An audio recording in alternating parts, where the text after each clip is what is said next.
Hey guys, I've finally come up with a design that I'm really happy with for my new turkey fan plaques. And if any of you out there want to build one yourselves, I've got acrylic laser cut templates that'll make it so that you can build one of these in about 20 minutes on your own with just a couple of tools. So let's go ahead and see how all this comes together. The first step is to temporarily attach the templates to your 3/4 inch material. The clear acrylic makes it easy to sight through the template and figure out where the best wood grain is. But it's a little more complicated than that because you have to mount these to the back side of your wood, not the show side. Once you have your placement sorted out, you can stick the template to your board using double-sided tape, but I like to use the painter's tape and CA glue method because it'll leave your templates cleaner in the long run. Just put some tape on the templates and another piece on your board. Put a few drops of CA glue on one side and a shot of accelerator on the other, then line the pieces back up and press down firmly for a few seconds. The bond is super strong, but also easy to clean up after when you're done. Next, trim away the excess material by cutting close to your templates, but not so close that you might accidentally nick them, because this will mess up your edge profile on all your plaques in the future. I like to go for between 1/16 and 1/8 of an inch away from the template. Now, using a flush trim router bit, adjust the height until the blade is just barely higher than the wood, but making sure that the bearing still contacts the edge of the template. Guide the template along the bit until you have perfectly shaped your components. Work carefully, but keep your feed rate consistent to prevent edge burning. Using a 3/8 inch drill bit, drill a hole down through the lower portion of the keyhole slot. Go as deep as you can without punching through the other side. While you're here, use an 1/8 inch bit to drill out the other holes. These ones you can drill all the way through. You're also going to want to add a countersink to these holes, but not until later when you've removed the templates. Set the depth on a keyhole bit so that the smooth 1/4 inch shaft will rub against the template. Then, try to hold the bit centered in the hole when you turn on the router. As long as you're holding it tight, it won't get away from you, even if it catches a little. Then, just glide the shaft along the template until you have cut the full length.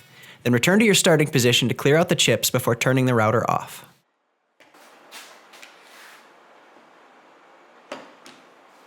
On the front plate, use a pencil to mark the reference line through the groove in the template. We'll use this to line up the stand-up component in a minute. With all the holes drilled and the line drawn, you can now remove the templates. I like to do this by wiggling the tip of a chisel or a putty knife under one corner, then pry up enough to get my fingers in between. At that point, the template should just pop off with little effort. You're going to want to sand your show faces, but the backsides don't really matter. You can do this now or after you add the edge profiles in the next step. You can use whatever profile bit you like, but considering the angular nature of this design, I prefer the look I get with a simple chamfer bit. Set the depth so the cut is about 1/3 the height of the material, then start cutting. You need to go all the way around the front of the faceplate, but the top end of the back plate will be hidden behind feathers, so I like to start and stop roughly in line with the screw holes. For the offset, you're going to need a block that is 3/4 of an inch by 7/8 of an inch, then cut to the same length as the back plate, which is 5 1/4 inches long. On the wider face, mark a center mark at 2 5/8 inches. Using the template, line the ends up with the outside edge, then center the block between the reference lines. This allows you to drill pilot holes for the screws and keeps the components perfectly square with each other. Put glue on the underside of the offset, then position it so the center marks line up and the edge of the block is flush with the horizontal edge of the faceplate. You can use wood glue here, but I like CA glue because it dries instantly and I can keep right on working. Drill a shallow pilot hole at the end of the center line, then install a short screw so that the head is just below the offset. This pin is for the turkey beard to hang from.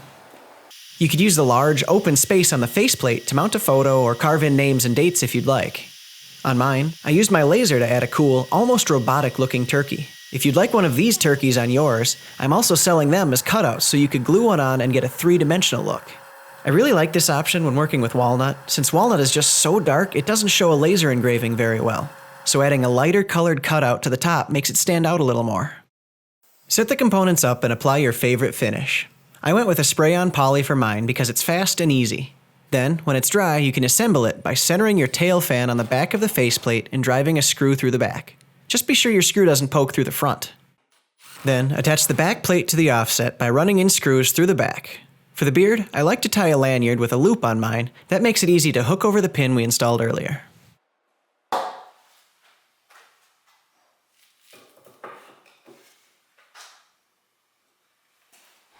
And that's all there is to it. This is really a simple little project. Now, if you'd like to help support the channel, head over to my website or head over to Etsy, whichever one of them is easier for you, and get a set of the templates so that you can build one of these on your own.